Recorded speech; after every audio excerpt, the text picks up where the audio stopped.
Hey folks, it's me, Kyle Woodward, host of the Beer Money Show.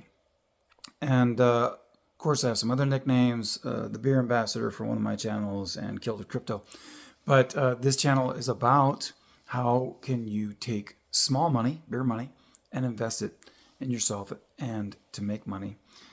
Part of that series that I'm doing right now are reviews on Alex Hormozi and his new book, $100 Million Leads. Now, this is the audio book, and I want to make some corrections from the first one that you saw. I was talking about I called it chapter 1. It's really part 1, and that's why he mentioned several chapters in there. I don't have the book in physical form as of yet, and so I can't really tell you how many chapters there are. And as I was listening on this part 2, I realized he mentioned several chapters were contained in that part as well. Now, again, I'll have a link for that because you can go listen to this audiobook for free, or you can purchase it if you want a hard copy. I don't get any part of that. That's all Alex Hormozi is. He's putting it forward, and he's really, for someone who is a multi-millionaire, I think 100 millionaire, he's going towards $1 billion, I don't know. But having such a successful business and being such a brand and personality, he's giving everything away for free unless you make 100, or sorry, not 100. If you make $1 million or more in profit, then he will consider working with your company. So you can put in, that's the only way he's going to work with you. Otherwise, he's giving everything away for free. Because he was hoping that you and I, people like us, are able to take all the information that he's giving for free or at cost. So thus his book does have a cost, but it's at cost. That you'll take that information and you'll either take the business you have and build it to that $1 million profitability, and then you can see about working with him, or you can start a company, start a new one, and take that. So in part 2, which is several chapters, the one thing that he talked about first, there's several takeaways, but the first takeaway I'll give you is something that I've been doing for years. I'm a slower reader, and so I like when I can listen to a book, like whether you do it on YouTube and watch it, or if you listen to it. But I also like to read. And so what I started and found out when I was, as a slower reader, but I wanted to be able to retain what I learned, because we don't want to retain so much, is that when I would read it aloud. It took longer, but it instilled it into my head. Because as I've said before, and this is a big thing I'm very keen on, and it's really like one of my platforms, is we speak everything into existence. Words have energy. They have the power to create, and they create moods. If you're a good mood or a bad mood, if you're positive or if you're healthy or sick, wealthy, poor, all of these things do. They start as a thought, but it's really what we speak into the world and what we hear from others, and we repeat. So the biggest thing is if I'm reading something and I'm hearing it, then I'm going to help to program my mind and get to my subconscious past my conscious, right? So I've always read books aloud. It takes me longer, but it helps to instill them in into my mind and my psyche. Now, that's better if you do it several times, but most people read a book once, or even a lot of people don't even get through the book. So what I found is very helpful, and Alex talks about it in this part 2 of these several chapters, is that he recommends getting the hard copy and reading it while you're listening to it. Now, what's really cool about Alex Hormozi and doing this is he is narrating his own book. You hear his voice. Sometimes people use someone else, they'll pay someone, or they'll use an electronic voice. I hate the electronic ones. I don't follow well with that. But what's cool is you hear it in his tone, his inflection, and he's reading the book, so you're learning from Alex, and I really like that. So that's one of my biggest takeaways there, even though it's something I've already been doing, but I have to agree with that and lead with that. So I recommend that you can read and listen at the same time. Now, if you can't read at the time, then you can listen to it, but you can go back and do it, and you should do it several times to be able to instill it into your mind, right? So that's where we're going to start. And now we're going to take off on part 2, because there's a lot of notes in part 2, as I wanted to say chapter 2, but this part. So get understanding. This is advertising under basically simplified by Alex Hormozi, okay? In $100 million leads. So I'm going to put on my glasses so I can read this quicker. Sorry, my nose got a little itchy there. So first, he has 3 things that he wants you to understand, and he does things in this. Man, I'm sorry. He does this in like numbers. So he has 3 and 3, and then there's like a 7 points on this part 2. So how to engage your leads, and what type of leads should you be going after, and how to 10x your leads for the amount of work that you put in. That's really important because we only have so much time. And so how can you multiply that, right? So in that, he gets into these definitions, like the things that we need to do and make sure that we're doing for advertising, because we want to make sure that the advertising does exactly what we need it to do, right? So number 1 on the subs there is definition of a lead, that we all need to be talking about the same thing. What is the definition of a lead? Now he gets into it and he goes, really pretty much anything that you can contact someone with a warm or cold market. So it can be your phone numbers. You have a list, bigger list than you know, like Facebook, anyone that's following you, your friends, a warm lead, cold leads, all that kind of stuff. You can spend money on advertising, but you need to start with the warm leads first. So if you have an email, you have a phone number, any kind of contact that you have, that is a definition of a lead. Then you need to learn how to separate leads, right?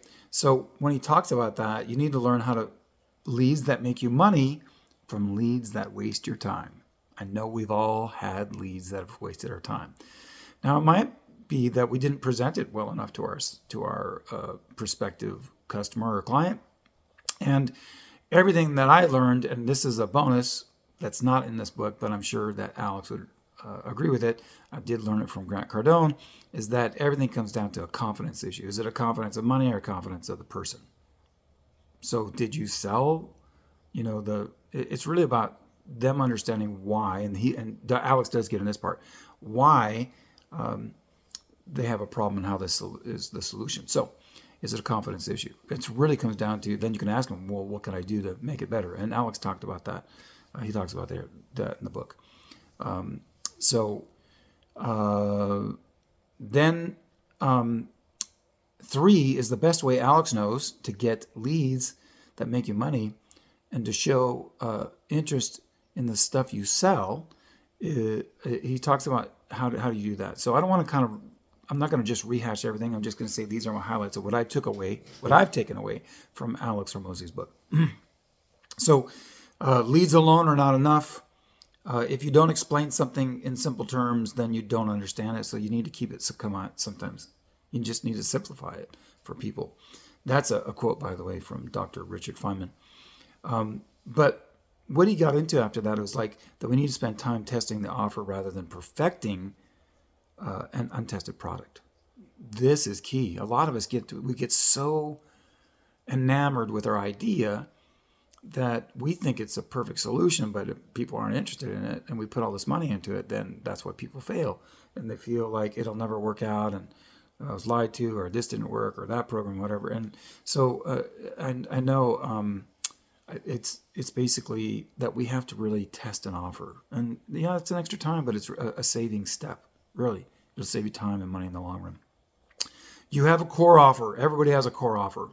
And that means that it's something that your business promises to give. You give your product or service for money, right? So there's an exchange. People have a problem. You have a solution either in a product or a service, and they're willing to give you money for it. But we get into a couple other things he talks about. But then you have a lead magnet, and that's a complete solution to a low-cost problem. So he says so here's what it is you give away the low-cost item, and then in the low-cost item, hopefully you're and I love this analogy, by the way. I love the more expensive item. It doesn't have to be super expensive, but the next step up or something takes care of the low cost item. So you have something that's free, and it solves a problem, but it shows the need for something more. And then people want to give you money for something more because you gave them something free. It's the law of reciprocity, right? People know they can trust you and your authority, and you're not just, making stuff up. And prices are made up. I'm going to say that. But anyways, you get into this kind of thing. So the best thing is the pretzel theory.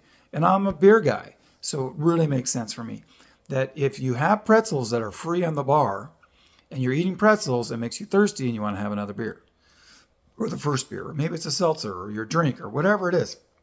But it's a low cost that you can give out as a lead magnet, essentially, and it makes the people thirsty and they want to buy your drinks, your beer, whatever it is. And so that is what he's talking about with the low cost item, because the beer or the seltzer or the drink or whatever you're drinking, it could be tea for all I know. But when you're drinking that, hopefully it's, you might not have the same margins in tea, but you get my point. So if you have beer, you have seltzer, you have this kind of stuff, that it covers the cost of the beer and the cost of the pretzels. I know a place that does peanuts, with that kind of stuff. So those are lead magnets, right? And it's a narrow cost or a smaller problem that maybe people are hungry, they're munchy, whatever, but then they get to the bigger one. So that's kind of a really good analogy that worked for me. Hopefully it works for you. People, by the way, one of the big takeaways is that people will give you their time before they will give you your money. And if they feel that you've made their time worthwhile and giving what you gave as a free magnet or whatever you have, then they're willing to give you their money. So, and that would be your core offer, right? So you have your narrow offer, your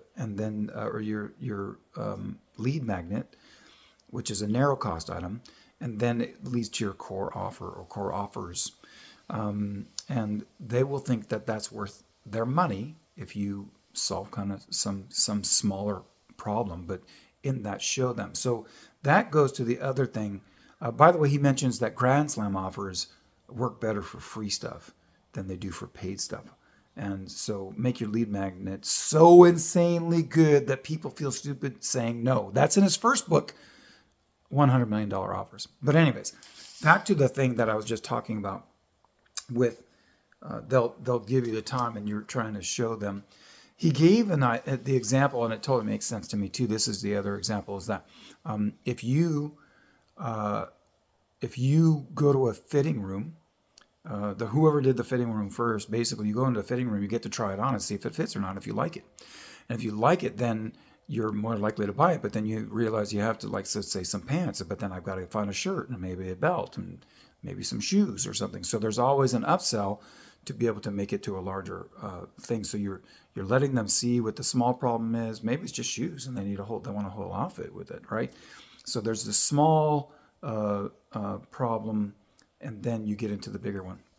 And so with that being said, he goes into 7 steps really quick. 7 steps to creating an effective lead magnet. And I'll just go over the basics for you in this. And I think they're really cool. And then I'm going to just sign off for the day. Figure out the problem that you want to solve and who you solve it for, because that will give you an engaged lead. And a lot of times we think we have figured out the problem, or sometimes we can't figure it out. You just, I don't know. Use ChatGPT and Google it or something like that. But figure out the problem you want to solve and who you solve it for. That's one. Figure out how to solve it. Now, the problem is in the solution cycle, right? Because every solution basically in the solution cycle, every problem has a solution, but that reveals another problem. That's going from the low to the lead magnet to the core offer, that kind of thing. Then you got to figure out how to deliver it. Is it in software? Is it in information, services? Is it physical? Is it products? Are you doing videos here on YouTube, whatever it is? How to deliver it. Then you need to test what to name it. Then this is the big thing that I really have not done. But you got to do headlines and sub-headlines and your images. You need to test them. Then you do several and see how people respond to them. And he talked about how he did that with his book, this book here. He had different names before he came up with $100 million leads. Make it easy to consume, like I am right now. Hopefully you could do that. And make it darn good. I'm hoping you like this. And with that, number 7, make it easy for them to tell you that they want more. I'm hoping you want more of this. I'd love it if you subscribe to my channel. And I hope you enjoyed that little bit right there. Until next time, my friends, find your beer money and invest it in yourself. Cheers.